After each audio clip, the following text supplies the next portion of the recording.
Hey, Célestin. Hey, Hey, comment tu vas? bien, ça va, merci. Et toi? Ça va, ça va.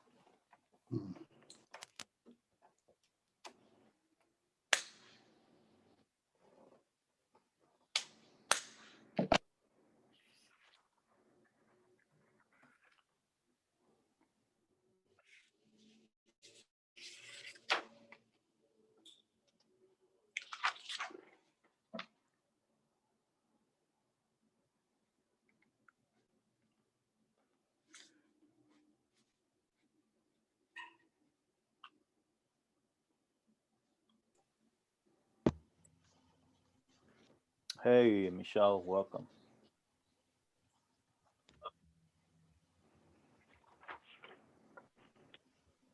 Bonsoir tout le monde. Bonsoir. Hey, Michel, bonsoir.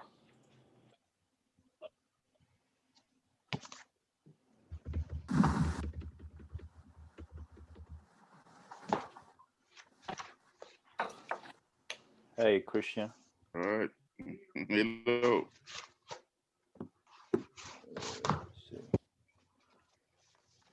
I see Jean-Claude. Tu m'entends? Patrick is Vous m'entendez? Yeah, on t'entend.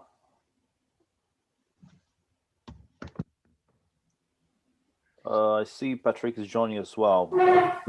Mais je n'entends personne. Vous m'entendez? Ah, très bien, on t'entend. Oh, j'ai caché ma caméra, donc je suis visible. On t'entend, c'est comme si tu as muté. Jean-Claude, tu m'entends? Ok, je vous entends tous très bien. Bon, maintenant, j'ai l'air intelligent. Good.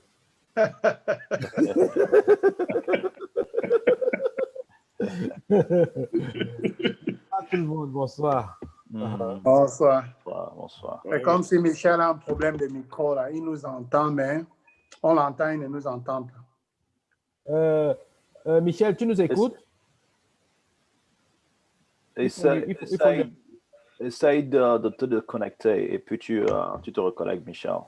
Il faut lui faire un message. Il faut configurer. Attends, tu peux lui envoyer un message, Célestin? Et envoie-lui un message, dis-lui juste que, écoute, il faut qu'il recalibre son microphone.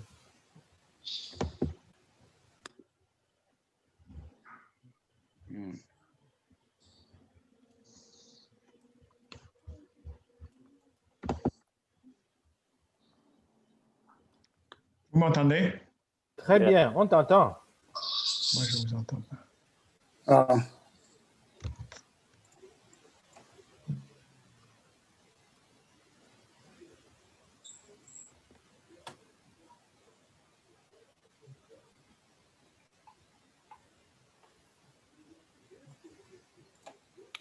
Okay, I see Desiree as well. Hey, Desiree.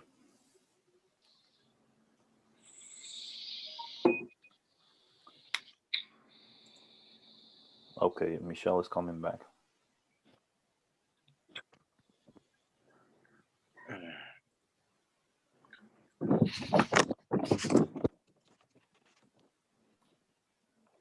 Hello, Michelle. Michelle? OK. Je l'appelle rapidement. Okay. You guys hear me?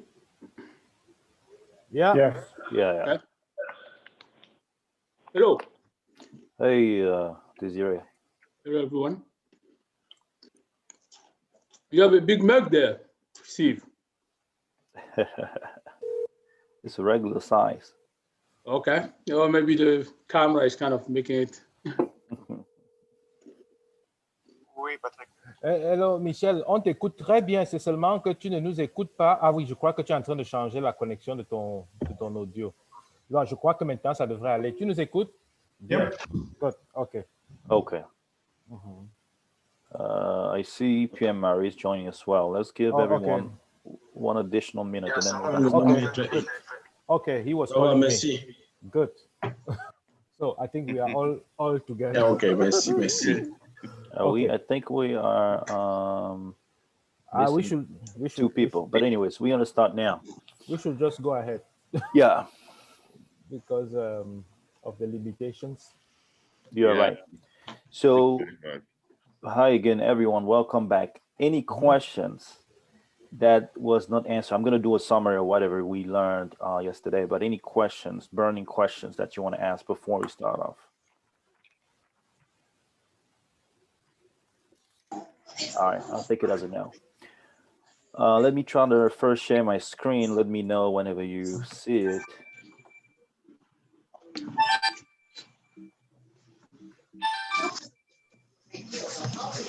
No problem. Can you see it? Hello? D'accord. We can say it. All right. All right, let me go ahead and just have a brief summary of what we saw yesterday, right? And this is really interesting because a lot of questions that you guys were asking, we're actually going to talk about that before. But just to summarize, yesterday we saw why the cryptocurrencies, especially Bitcoin, was created back in 2009, right? And 5 benefits of the cryptocurrencies in general are that they're usually faster than regular typical transactions. They are cheaper than regular transactions. They are really anonymous, meaning you can transfer money to someone without nobody knowing who you are. So you can own even multiple addresses, as we're going to come back on before, as we did yesterday. You can own multiple addresses, and your address is not tied to your name. So you can transact as many times as you want with as many accounts that you want without anybody ever knowing who you are, right? And this is something that is a good option for fraudster and hackers, right? Because they can do everything online and then disappear. But the good thing is, at least you can track addresses, via the transactions on the blockchain that I showed you yesterday. We're going to come back on that in a second. One other thing or advantage of the cryptocurrencies is that it's transparent, right? So everyone has access to the blockchain, and everyone therefore can verify all the transactions that are happening. Everyone can do it. You don't need to sign up for an account. You don't need to disclose who you are to be able to do it. You don't need to be the owner of the account who's moving the money out, and you don't need to be the owner of the account who's receiving the money.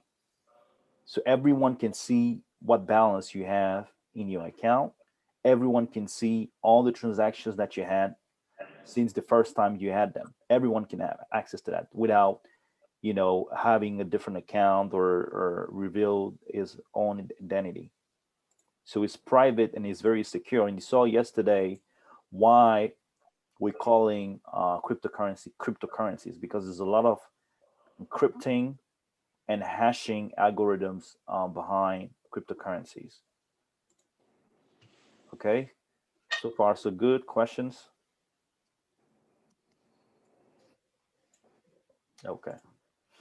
All right, so I'm just gonna go ahead and come back on a few questions I remember that did not seem to be answered properly, maybe yesterday, or that was still having people confused, right? And the first part was about the whole ecosystems and how the encryption is working and how it does contribute to the security of the ecosystem. So yesterday, someone asked, when we perform transactions, right? How do we use the private key, the public key, etc., etc.? Well, let me pull the my browser here and go back to the bitaddress.org website that I shared with you yesterday, right? So I was telling you yesterday that you can decide that you can generate any number of addresses that you want, any number of addresses, okay? And every time you do it using tools like this or using a wallet on the exchange platform or software, which is a software wallet, then you're gonna have to keep your private key. And your private key is actually what is used in that process to generate your Bitcoin address. And that Bitcoin address is actually also a hashed value of a public key, right? So basically, once you generate a private key to create a Bitcoin address, basically a Bitcoin account with an address, you do have to generate first a private key. So you start with this. Once the private key is generated, it's going to allow you to create also a public key, but you don't see it here because you don't really need to use it, because nobody's using the actual public key behind the Bitcoin address to make transactions. When you perform transactions, the Bitcoin address, which is a hashed or a fingerprint of that public key, is actually the one that you disclosed. And let me explain to you again what I mean by hash. So I'm going to be talking about that a lot. Okay. So this is one of the links. By the way, did everyone receive the email I sent today with Yes. different resources? Steve, I don't know if you have my correct email address, because when I sign in with my phone number, and I don't know which address is linked to it. So maybe I'm gonna send you my email, or maybe Celestin can send you the email I sent him last time. Yeah. So you can have that on file. So when you send document, I can receive them, please. Okay, good. I think I should have it because I did send you. Was that a email message you sent out, or? Yeah, I sent an Okay, email I today. probably didn't. An email to everyone. I'm see not sure, but I mean that's fine. Just Yeah, wanted to... Go ahead. I didn't see it either. So could you make sure you have the right email addresses for everybody? Okay. Did you guys check your emails today? The ones I'm looking at mine Yes, right we now. receive it. I receive it. Yeah, I actually got it. Okay. All right, good. So Oh no, I got it. I you just got saw it? it. Okay. Yep. Okay, good. So in that email, I did attach a couple of resources and also the Bitcoin white paper PDF that I showed you yesterday. But anyways, one of the links that I was sharing with you guys was this link, which is the SHA-256 cryptographic hash algorithm, right? So explaining to you this address, matter of fact, let me open that on the same window so I can flip back and forth actually between those two screens. Okay. Give me a second.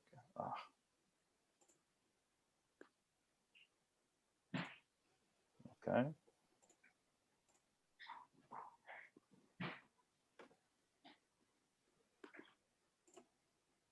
Okay, let me close this one. All right. So what I was trying to explain to you is whenever you generate those private keys through the algorithm that is embedded into the Bitcoin ecosystem code, then you're going to get a unique number, and that is a private key. And from the private key, you generate a public key, and the public key is hashed to provide you with the Bitcoin address. And this is the Bitcoin address that when you transfer money, you use as a public key. But it's not exactly your public key, it's a hash version of your public key. And what I mean by hash is any value that you put into SHA-256, which is the cryptographic algorithm that Bitcoin uses, is going to have a unique 64 characters, hash, right? It's like the fingerprint of that specific text or message or alphanumeric value that you provided. So basically, every time a public key is generated, there's a function that is used within the blockchain, the Bitcoin code, to hash that public key. So it would look something like this. It would look something like this. So let's say this is the public key that was generated with this private key, right? Now, to get the public key, there's a hashing and actually a series of hashing and different other operations that is performed, and it gives you one value that is unique. And you see, if I put a space, so I add some stuff, this value is changing. Okay. One interesting thing is... Hey, Steve, I'm sorry, I lost your screen for some reason. Say that one more time. Can you hear me, Steve? Yes, I can hear you. Yes, I don't have your screen in front of me for some reason. Oh, you don't? Can anyone see my screen? Yes. Yes, I can see your screen. I can see it. Let me see. Are you using two screens, Jean-Claude? No, I don't have any screen in front of me. Okay, all right. Let me try to stop sharing. I'm gonna share again and see. Okay. Yeah, I don't know what happened. I probably click on something and You're You on on the mute, way Patrick. check? Can you on the way check if someone is waiting to get in? Yeah, there's a Ferdinand. Yeah, Ferdinand, yeah. yes. Right. Okay. I just let him in. Let me start the sharing back again. Just confirm if you have it, Jean-Claude. actually I lost The meeting. everything. I got now I see. Okay, I have a screen. Okay, now I get it. Okay. So let Now me you try to share that one more time. Right. Okay. Yeah. Mhm. Start over. Let me know when you can see it. Yeah, I get it now. I can see. Okay. All right. Perfect.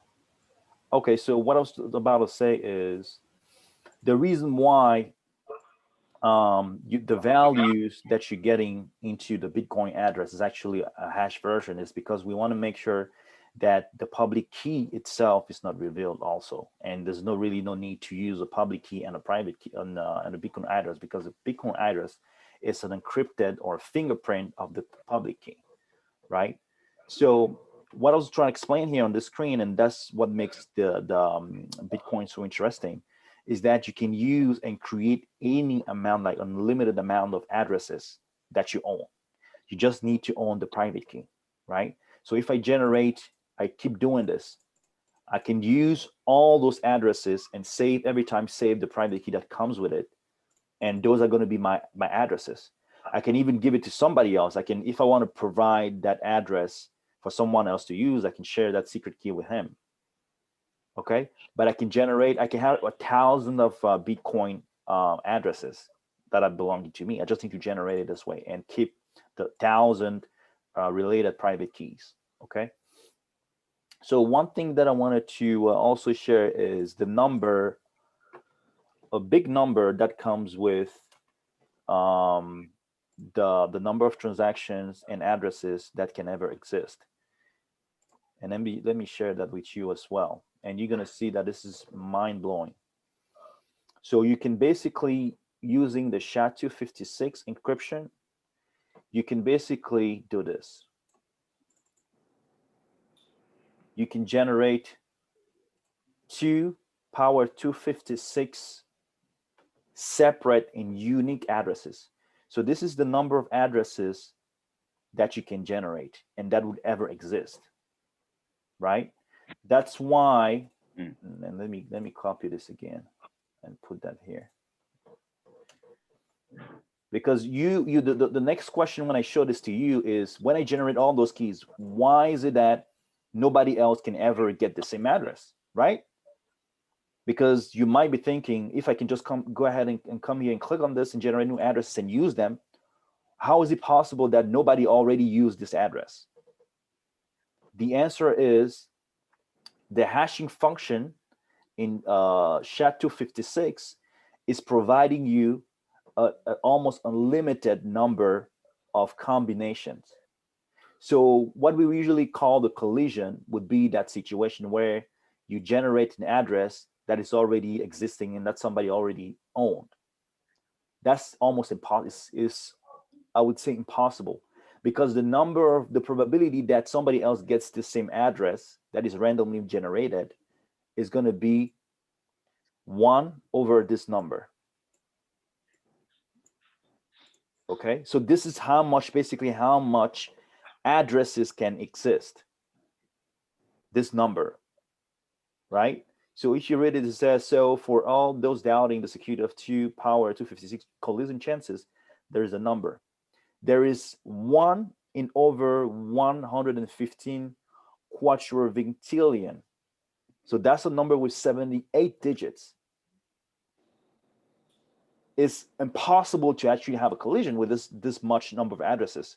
So you almost sure or 100% sure, because that's actually what the Bitcoin ecosystem is, or the cryptocurrencies in general, is relying on, to let you generate as many addresses as you want. And you're sure that any address that you generate has never been seen by anybody else before, and will probably never be seen by anybody else, because there's so many combinations that exist. Does that make sense? Question? Yeah, absolutely. I think it's pretty straightforward. We should move on. Yeah. Say that one more time. I think it's pretty straightforward. We should move on. It's not, I don't think there's all, you explained it very well. Okay. All right. So now coming back to the process of sending transactions using a Bitcoin address, right? So what happens on that part is, actually, I think I have, I should be able to explain that with a diagram. It's probably going to make more sense. Initially, when you send a transaction, right, there's two things that's going to go into the network for validation. Number one, you need, in a regular transaction, you need a public key, right? And you own the private key that nobody knows about. And only you is able to generate that public key. But that's general cryptography, right? If you want to have now a transaction within the Bitcoin ecosystem, I told you before that the Bitcoin address is actually a hashed version of your public key. So you really never see the public key. Once you generate this, there's an algorithm that runs behind the scene that generates from the private key a public key, and then hashes that public key to give you the Bitcoin address, right? So when you want to send a transaction, you need first the number of Bitcoins that you want to send, or whatever cryptocurrency we're talking about. It can be something like, I want to send 2 Bitcoin to this address, let's say Celestin's address, right? That's the clear message that you want to format. You get that message. Now, what you do with that, you do what we call hashing again. So you take that message, all the information about the transaction, you hash it. So meaning you come back to an algorithm like this. So let's say a transaction looks like this. Let's say a sender, or the sender is yourself, because that's your wallet. So you just from your address. Sender, let's say me, right? Me is meant for my address. Amount, let's say 2 BTCs. Oh, that's a lot of money. Let's say 0.01 BTC. And then the receiver is, let's say, Jean-Claude. Okay. You see that this message, and there's a timestamp, there's a couple of other things that are going into that message, that transactions message, right? And you see, when I generate this from this message a hash, this message cannot even be reverted back to this function, to the message. That's what I was calling yesterday an asymmetric encryption. So it means that you can only encrypt something going into one direction. You cannot decrypt it and get the original message. So if I give you this hash, you're never going to be able to figure out what was the original message. So you're never going to be able to read it. Let me explain it differently, right? If I take this amount, or this hash value, and I put it here. Let me save this somewhere else first. Okay. So I take this hash value and I put it here. Look what happens. It generates a different hash value. It doesn't give me the original message, right? So that's why it's only in one direction. The only way for you to know what value was the original message that gave me this hash is for me to tell you. So in a transaction, what happens is you take your message that contains all the information needed to do the transaction, right? Let's say this message. And every time I bring this back, it's the exact same hash. So this message, if you change even a space, you see, it's going to change the hash. So every single text that you can ever create, including space, special characters, is going to give you, using this hash function, a unique hash value. And this is the number of hash values that exists, that would exist using the SHA-256 based on this math. So when I have this hashed into a specific transaction, now I need to do what we refer to as signing.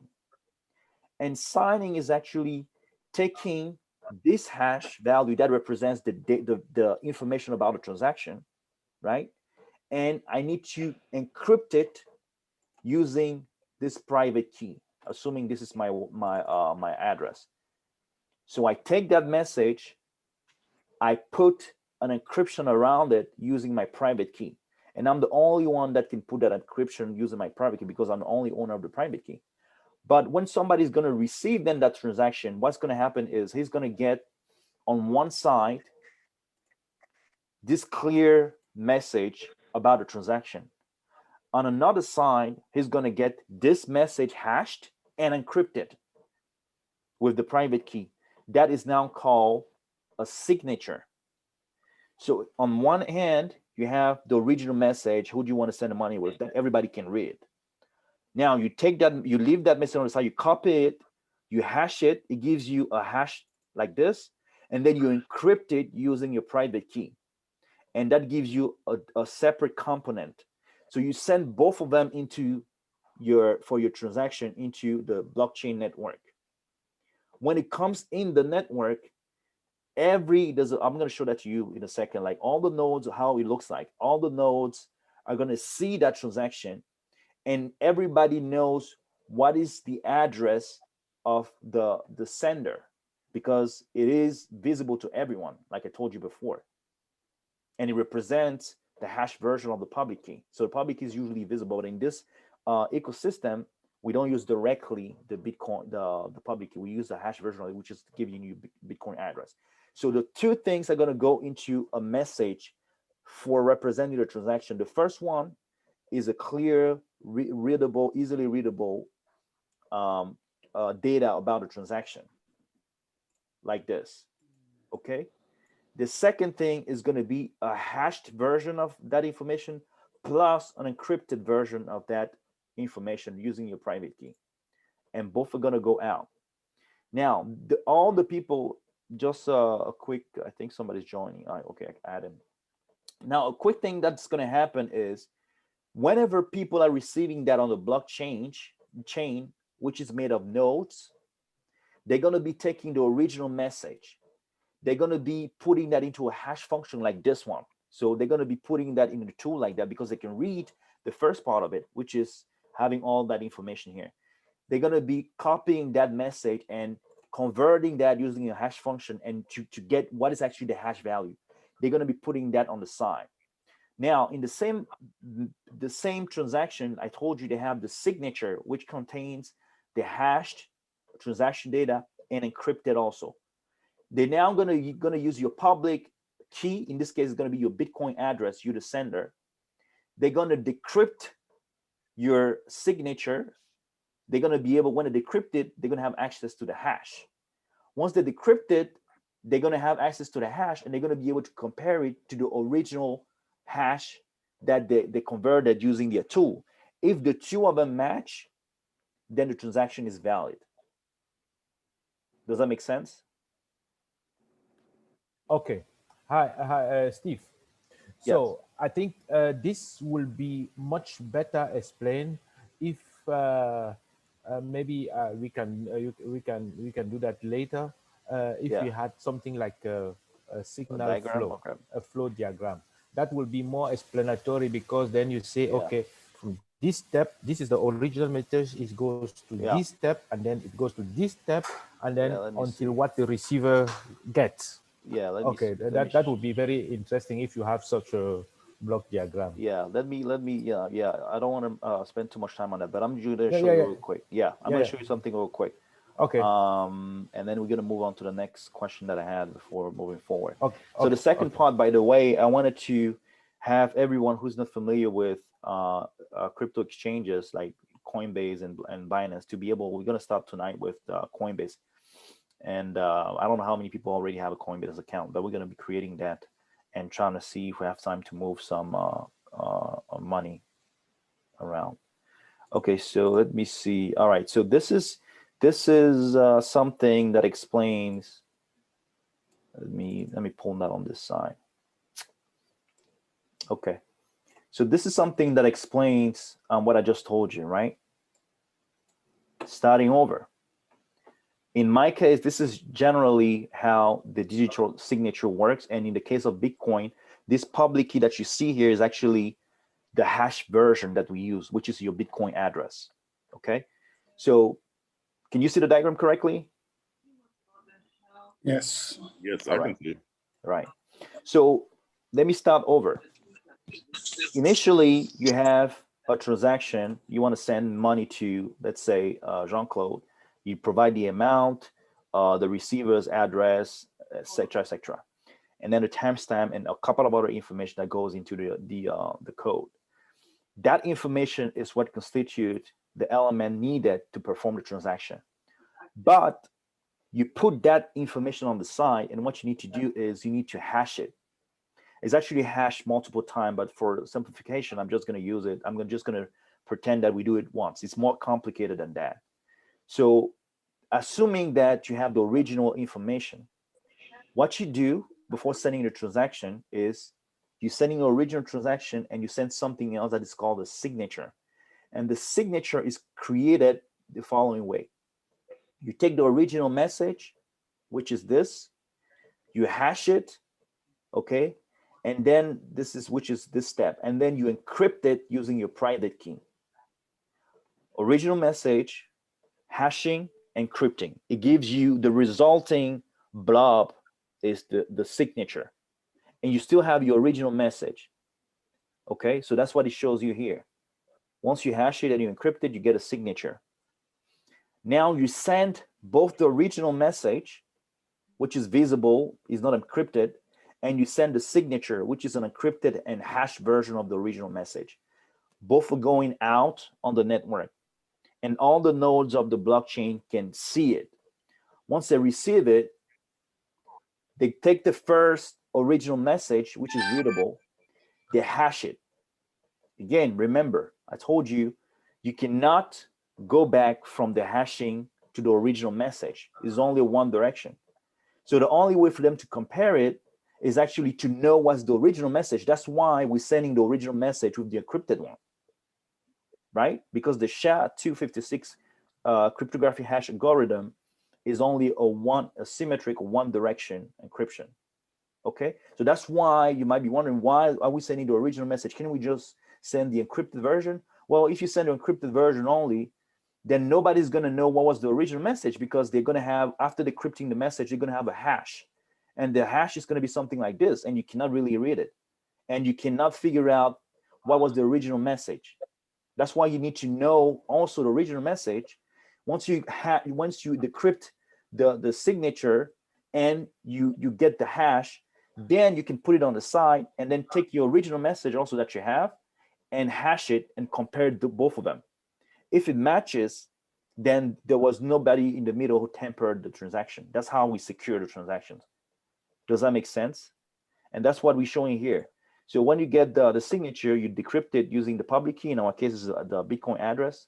And also you keep your digital document, which is the original transaction, visible, readable information.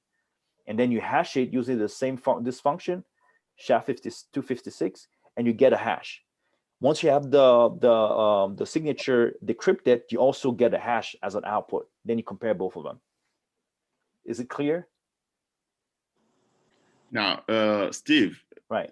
I'm hoping that sometime before the end of these courses, yeah, we'll have to probably open some account and actually practice all this stuff. Yeah, we're gonna. Oh, actually, so that it can make a little more sense. Actually, this you don't really need to know all this, basically, right? The only thing right, exactly. Yeah. The only reason I'm coming back on that is because I want you to understand at least a little bit for tomorrow. If you need to explore it, that is in the back of your mind, and you can make sense of those things. Know how it works in the background, how you can lose money if you don't save or the specific keys and all those things. You need to make sure that you understand that.